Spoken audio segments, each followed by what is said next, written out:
Assalamualaikum warahmatullahi wabarakatuh. Halo, nama saya Reza Muqtadur, mahasiswa program studi akuntansi Institut Pertanian Bogor dengan NIM J0314201125, kelas A KNP 2. Pada kesempatan kali ini, saya akan membahas tentang 1 tahun COVID-19 di Indonesia. 1 tahun lebih, pandemi COVID-19 telah berjalan di Indonesia, namun belum ada tanda-tanda bahwa penularan bisa dikendalikan. Trennya bahkan masih mengalami kenaikan. Dalam periode waktu yang sama, korban meninggal dunia akibat COVID-19 juga masih terus bertambah hingga saat ini. Pandemi corona juga menimbulkan dampak besar pada berbagai aspek kehidupan. Krisis kesehatan dan ekonomi juga ini membuat kegiatan bekerja hingga sekolah harus dilakukan di rumah, mobilitas keluar rumah dibatasi, mewajibkan protokol kesehatan, adanya resesi ekonomi, hingga gugurnya garda terdepan yakni dokter dan tenaga kesehatan lainnya. Bahkan pada saat awal sempat terjadi panic buying pada awal-awal pandemi. Kebutuhan sehari-hari seperti bahan-bahan pokok, masker, hingga hand sanitizer ludes.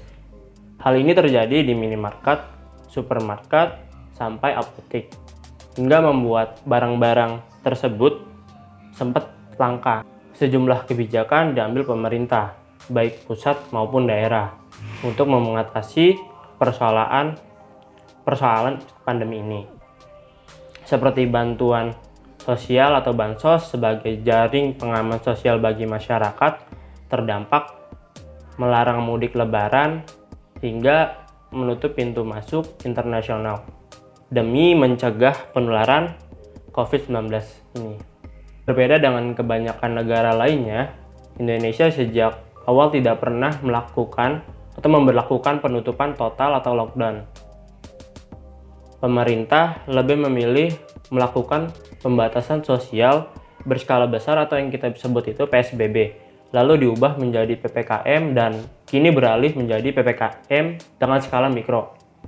Nah, berikut adalah grafik kasus positif COVID meninggal karena COVID dan sembuh dari COVID selama 6 bulan pertama sejak diumumkan pada 2 Maret 2020.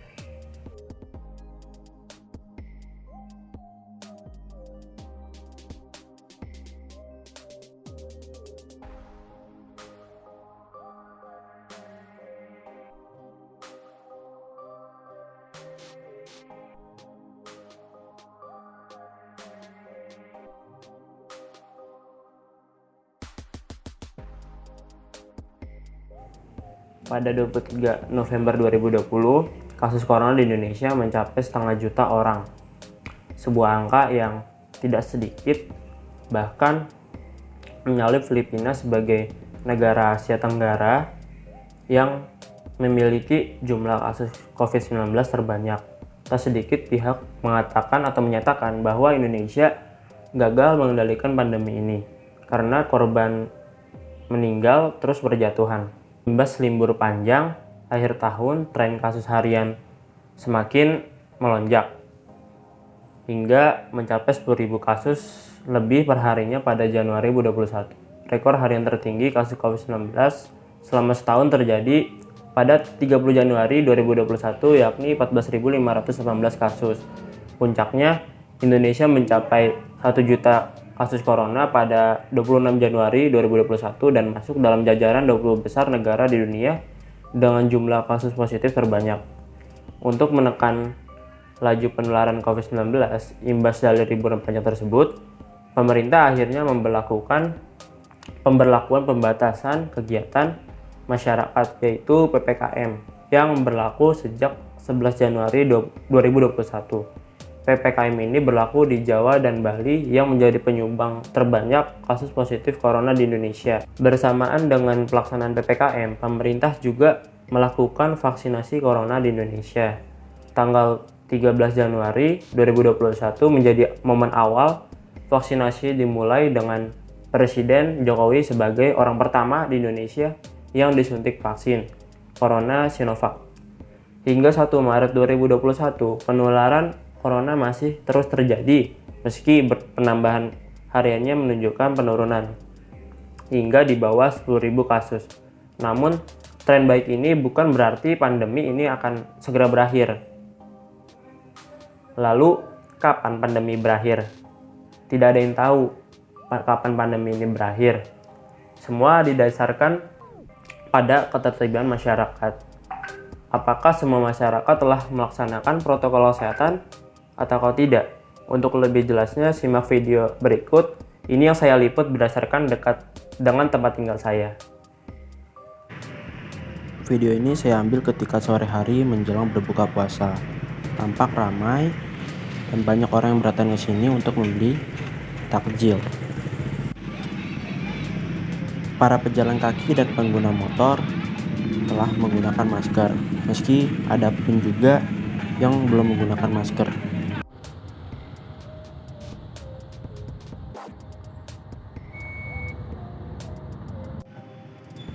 Lalu yang selanjutnya itu adalah BKT atau Banjir Kanal Timur yang terletak di Jakarta Timur. Kondisinya tidak jauh berbeda seperti Cipinang Muara tadi. Ramai, banyak orang yang berkunjung ke sini untuk membeli takjil atau ngabuburit. Untuk kondisi protokol kesehatannya di sini bisa dilihat seperti video berikut ini. Banyak masyarakat juga yang tidak menggunakan masker dan tidak jaga jarak seperti yang ada di video berikut ini.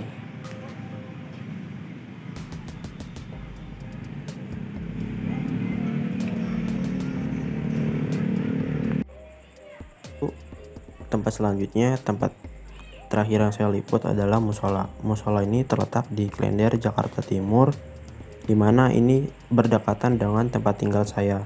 Musola ini tempat saya melakukan ibadah, dan pada bulan puasa saya melakukan ibadah sholat tarawih di musola ini. Untuk masalah protokol kesehatan, bisa dilihat masyarakat ada yang menggunakan masker dan ada juga yang tidak menggunakan masker. Dan untuk fasilitas mendukung masa pandemi ini di musola ini adalah sudah disiapkan tempat cuci tangan dan sudah disiapkan juga hand sanitizer untuk masyarakat yang sholat di musola ini. Nah, dari penjelasan yang sudah saya paparkan dan video berdasarkan kejadian langsung dekat dengan rumah saya, ternyata masih banyak masyarakat yang belum sepenuhnya taat terhadap protokol kesehatan. Oleh karena itu, saya menghimbau kepada teman-teman semua agar selalu ingat dengan protokol kesehatan dan menerapkannya dimanapun kita berada, karena kita tidak tahu di mana virus COVID ini berada. Yang harus kita lakukan adalah menerapkan 5M. Makna dari gerakan 5M ini adalah sebagai pelengkap aksi 3M, yaitu pertama, memakai masker, kedua, mencuci tangan pakai sabun dan air mengalir, ketiga, menjaga jarak, lalu keempat, menjauhi kerumunan, serta yang kelima, membatasi mobilisasi dan interaksi. Nah, tadi sudah saya jelaskan keberadaan COVID-19 di Indonesia selama 1 tahun lebih dan upaya-upaya yang harus kita lakukan untuk pencegahan dari COVID-19 ini. Sekian dari saya. Apabila ada kesalahan dari segi informasi ataupun perkataan saya sendiri, saya mohon maaf. Wassalamualaikum warahmatullahi wabarakatuh.